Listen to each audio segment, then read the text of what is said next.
तुम खाली हो ना? प्रसन्न वदनं ध्यायेत् सर्वविघ्नोपशान्तये। आदित्यं वसो रुद्रः विश्वदेवमर्तं निर्विघ्नं करोमि देवं सर्वकार्येषु सर्वदा। अब कन्या के 7 वचन हैं जी। अपने स्थान पे बैठी बोली, जब तक मैं मेरे 7 वचन नहीं स्वीकार करेंगे तब तक मैं आपके 52वें अंग में नहीं आऊँगी। अभी कुंवारी है, जब तक सतवती नहीं हो जाती, सिंदूर बंधन नहीं हो जाता, तब तक कन्या कुमारी है। तो पहले वचन में कन्या कहती है, तीर्थोपयज्ञदानम कुर्वा भावांगी तदा द्वितीयं जगादि वाक्यम प्रथमम कुमारी। कन्या पहले वचन में कहती कोई तीर्थ करो, यात्रा करो, व्रत करो, उद्यापन करो, यज्ञ करो, जो भी शुभ काम करो तो मुझे भी अपने साथ लेके करो, क्योंकि आज से मैं अपने माता पिता का कुल छोड़ करके आपके कुल में आ रही हूँ। दूसरा वचन कन्या कहती है, काव्यम प्रदान स्मृत पित्रम काव्यम प्रदान पूजे था अभावांग दराजुदीयम जगाद कन्या वचनम द्वितीयम। दूसरे वचन में कन्या कहती है कि देवताओं के लिए हम दान और पितरों के लिए कब दें। जब पितृपक्ष होती है, देवताओं की पूजा होती है, तो उसमें भी मुझे अपने साथ लेके, क्योंकि आज से मैं अपने माता पिता का कुल परिवार छोड़ करके आपके कुल में आ रही हूँ। तीसरा वचन कन्या कहती, कुटुम्ब रक्षा भ्रम कुदुम कुर्वा पशूनाम परिपालव अभावांग ददाद्वितीयं जगाद कन्या वचनम तृतीयम। तीसरे वचन में कन्या कहती कि परिवार में गौ आदि पशुओं का पालन पोषण, क्योंकि जिस घर में गौ है तुलसी का वृक्ष है, वो घर वैकुंठ के बराबर था। यदि आपको ये स्वीकार है तो आपसे मैं आज से अपने माता पिता का कुल परिवार छोड़कर आपके कुल में साक्षी कौन है। जब भगवान विष्णु भगवान ये कलश में 33 का, यहाँ पे मंडप में 33 करोड़ देवताओं का वास रहता है। दिन में शादी होती है तो सूर्य भगवान साक्षी रहता है, रात्रि हो जाती तो चंद्रमा साक्षी। चौथे वचन में कन्या कहती है, आयम व्यम धनादि पुष्टम निवेशम चाग्रहे दिव्या अभावांग ददाद्वितीयं जगाद कन्या वचनम चतुर्थम। चौथे वचन में कन्या कहती है, जो घर में अन्य धन जो भी आवे, जो भी आप कमाएं, व्यापार करें, नौकरी करें, धंधा करें, कुछ भी करें, उसमें मुझे भी मालूम होना चाहिए कि कितना मिला, कितना फायदा हुआ, कितना घाटा हुआ। यदि ये आपको स्वीकार है और तो आज से मैं अपने माता पिता कुल परिवार छोड़ करके आपके यहाँ भाग में आऊँ। पांचवा वचन, देवालय तरंग गोपम व्यापी विधिभ्यम पूजेता अभावांग ददाद्वितीयं जगाद कन्या वचनम चपंचमम। पांचवें वचन में कन्या कहती है, मंदिर बाग तालाब गृह प्रवेश करो, भूमि पूजन करो, जो भी शुभ कर्म करो तो मुझे भी अपने साथ लेके करो, क्योंकि आज से मैं अपने माता पिता का कुल परिवार छोड़ करके आपके कुल में आ रही हूँ। छठवां वचन कन्या का, देशांतरे विधिभ्यम क्रय विक्रोतम अभावांग ददाद्वितीयं जगाद कन्या वचनम चक्षुषम। छठवें वचन में कन्या का, देश अथवा विदेश कहीं भी कमाइए, नौकरी करिए, व्यापार करिए, धंधा करिए, बिजनेस करिए, उसमें जो भी आमदनी हो तो मेरे तो आप दीजिए, उससे भी मैं उचित रूप से आपको जहाँ पे ज़रूरत पड़ेगी, जहाँ पे वो देखा जाएगा, वहाँ पे मैं आपको। सातवां वचन कन्या कहती है, न सेवनीय यदि पारकीया त्वयं भवानी कामनीति अभावांगी माया तदाद्वितीयं जगाद कन्या वचनम च सत्यम। सातवें वचन में कन्या कहती है कि पराई स्त्री चाहे जितनी भी सुंदर हो, परंतु उसको बुरी दृष्टि से कभी न देखना। माँ है तो माँ के रूप में, बहन है तो बहन के रूप में, बेटी है तो बेटी के रूप में उसको आप देखना। और ये मैं प्रतिज्ञा करती हूँ आपके, तभी मैं आप, ये मेरे 7वां वचन है, तभी मैं आपके पाँव में आऊँगी। बेटा छुआ दे। अपा हाँ इनको नीचा लोढ़वा बिगाड़ा, लोढ़वा खसी थी अपनी कहीं। आप नहीं दूर नहीं खसी लाओ हियाँ तले आओ। मुझे सब मिटा दो मंजूर है ना सब बिगाड़ो जल्दी भेज दो। आओ लाओ आओ लाओ लाओ बात लगाओ नाम तो क्या भेज क्या लगा तो वचन सुने।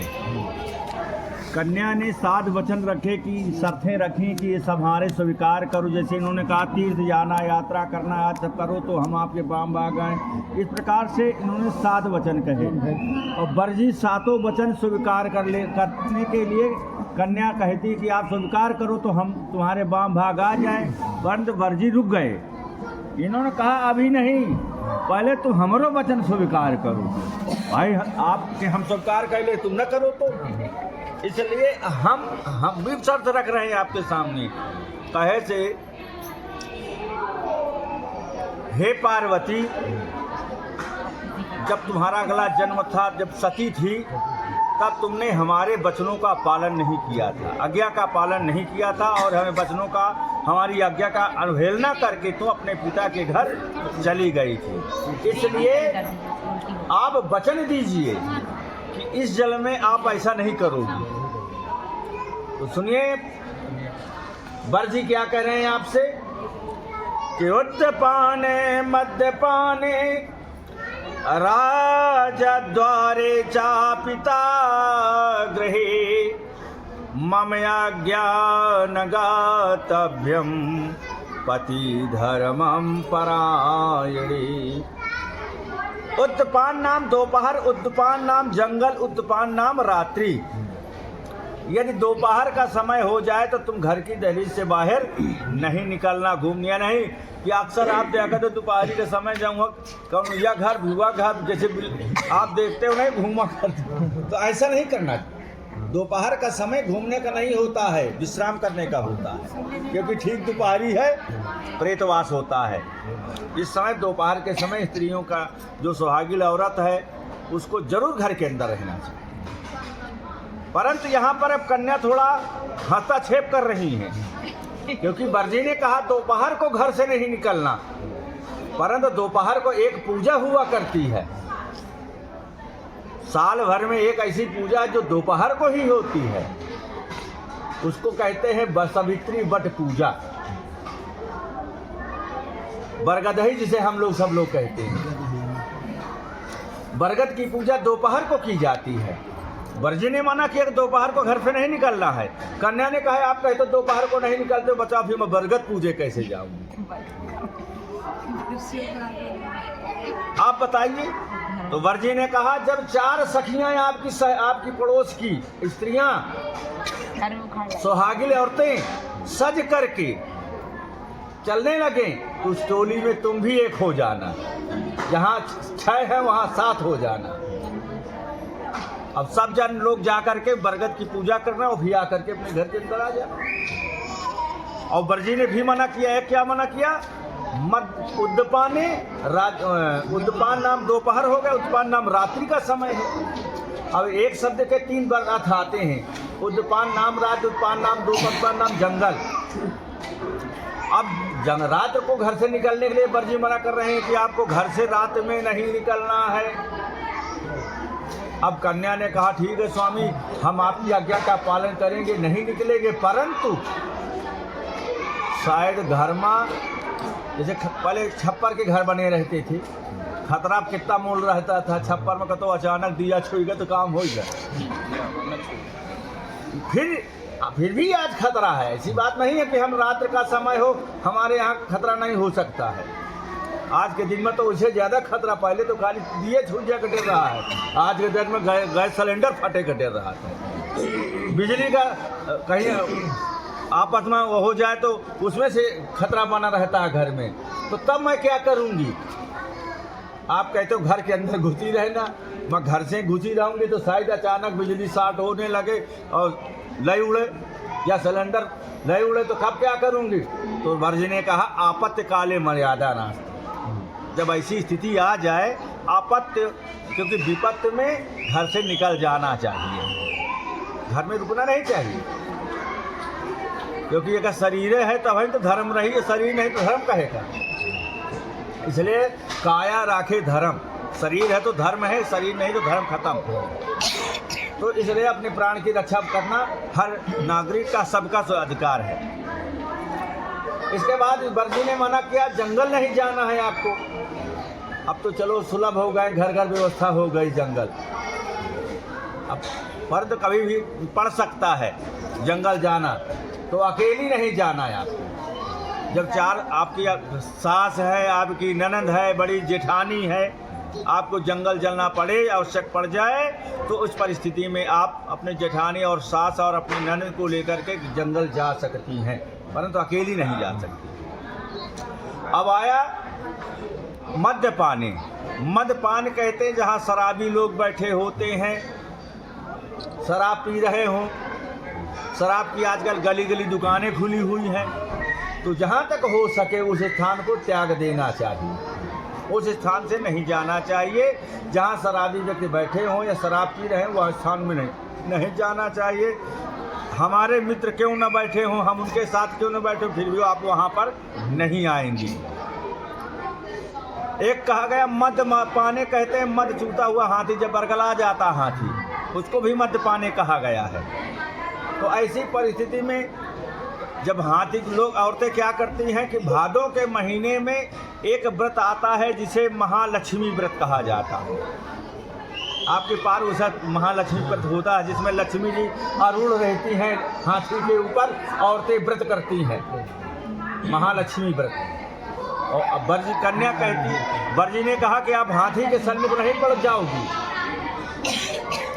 और वर्जी ने कहा हाथी के सन्मुख नहीं जाना है, और कन्या कहती जब हाथी के सन्मुख नहीं जाऊंगी तो भाई हाथी लक्ष्मी जी की पूजा कैसे करूंगी, क्योंकि जो हाथी में आरूढ़ है, सवारी है उनकी। तब आप बताइए, तभी फिर वर्जी कहते हैं जब माता लक्ष्मी बैठी हों तब आप हाथी की पूजा, जब गणेश पूजा हो रही हो, माने गौरी जी साथ में बैठी हो, क्योंकि सब पहले बारात हुआ करती थी तो बारात में हाथी आया करता था, और हाथी आता तो द्वार चाल के सबसे पहले हाथी की पूजा हुआ करती थी, तब कहीं जाके द्वार चाल होता। तो ऐसी परिस्थिति जब पड़ जाए तो साथ में गौरा मैया रहती है, लक्ष्मी जी रहती हैं, उनके साथ में यदि हाथी है, उनकी पूजा हो रही तो आप भी पूजा कर लेना। या नहीं कि जब देखो तब हाथी की पूजा लिए थाली सजा रहे हो, तो ये मत करना। गणेश जी को अब आप मद्य पाने आया राजद द्वारे, राज दरबार, जैसे आपके सास ससुर ये अपने घर के राजा हैं, आपके माता पिता आपके अपने घर के राजा हैं, तो वर्जी ने कहा कि राजद द्वारे पिता राजा के दरबार में आपको नहीं जाना है। माने इसका मतलब अर्थ ये हुआ कि हमारे तुम्हारे से कोई भी बात हो जाए, हम से तुमसे, ना तो तुम्हारे माता पिता को जानकारी होनी चाहिए कि हमारी पुत्री से हमारे दामाद में क्या चल रहा है, और न हमारे माता पिता को चलना चाहिए, जानकारी होना चाहिए कि हमारे पुत्र से हमारी पुत्र वधू से क्या चल रहा है, क्योंकि वो भी राजा है, वो भी राजा है। दोनों राजाओं के सामने सब बातें नहीं होनी चाहिए। और फिर राजद द्वारे राजा विलासी होता है, तो राजा के यहाँ जब पुराने समय में जब राज दरबार हुआ करते थे, उस समय विद्वान लोग आते थे और वहाँ कविताएं सुनाते थे, प्रवचन दिया करते थे। तब नगर की सारी स्त्रियाँ वहाँ जाती हैं प्रवचन सुनने के लिए। तो आप को ये कहा जाता कि राजा के दरबार में जाओ, क्योंकि राजा के दरबार में विद्वान लोग आए तब जाओ, या नहीं कि तब जब मन आवे तब राजा के दरबार में ठाड़ हो। जब ये नहीं करना, थोड़ी थोड़ी बात हो तो राजा के दरबार में ठाड़ हो जाओ जाके, ये नहीं करना। ये हम आप आपस में उसको समझ लें। जब स्त्रियां हों वहाँ बहुत सी, तभी आपको जाना है, अकेली नहीं जाना है, ये तुम्हें स्वीकार करो आप। फिर आया राजा तो पिता ग्रहे, पिता के घर बिना बुलाए आज से आपका विवाह हो रहा है, आप मेरे संग मेरे परिवार के संग रहोगी, हम आप दोनों संग रहेंगे, या नहीं कि जब तुम आवे तब अपने पिता के घर में अटैची उठाओ चल दो, या नहीं करना है।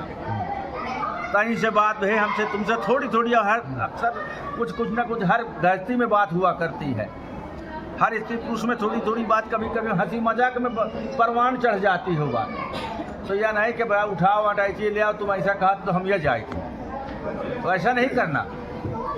पिता के घर तभी जाना चाहिए क्योंकि जब रोज कहा गया प्रेम घटे नित्य के घर आए। तुम रोज मैके में ठा रही हो तो ये कहीं को आया क्या फलानी बिटियो आया आगे है, अरे वो रोज तो ये ठार रहा थी आकर के। और कहते साल में 6 महीने में जाइयो तो तुम्हारी सारी सखियाँ आई हैं, कहीं आई फलानी आई चल मिल जाए चले, पड़ोस की औरतें कहीं चलो मिल जाए चले, तो वहाँ सम्मान तुम्हें मिलेगा। इसलिए कभी भी अपने मैके जाओ तो तुम्हारे पिताजी बुलाने आए, तुम्हारे चाचा बुलाने आए, तुम्हारे भाई साहब बुलाने आए तो अपने मैके जाना, अन्यथा अपने मन से नहीं जाना। उस पर कन्या फिर आपत्ति दर्ज करती हैं। इन्होंने फिर रोक लगाया कि आप कहते हो जब बुलावे आवे तब ही जाओ, परंतु स्वामी हमारे भाई के जब लड़का पैदा होता है तो बहन बिना बुलाए बधैया निकालने जाती है। उस समय बुलौआ का परखा जाए कि जब बुलावे हमारा भाई साहब तब जाई, क्योंकि बहन उस समय बिना बुलाए अपने भाई के घर जाती है और बधाई निकालती है। और जैसे भैया दूज का टीका है, भैया दूज को बहन बिना बुलाए जाती अपने भाई के टीका लगाती है। रक्षाबंधन को बहन बिना बुलाए जाती है और भाई के राखी बांधती है। तब आप क्या कह रहे हैं? तो वर जी ने कहा ऐसी परिस्थिति में आप जाओ, जैसे सुबह जाओ तो शाम के अपने घर आ जाओ।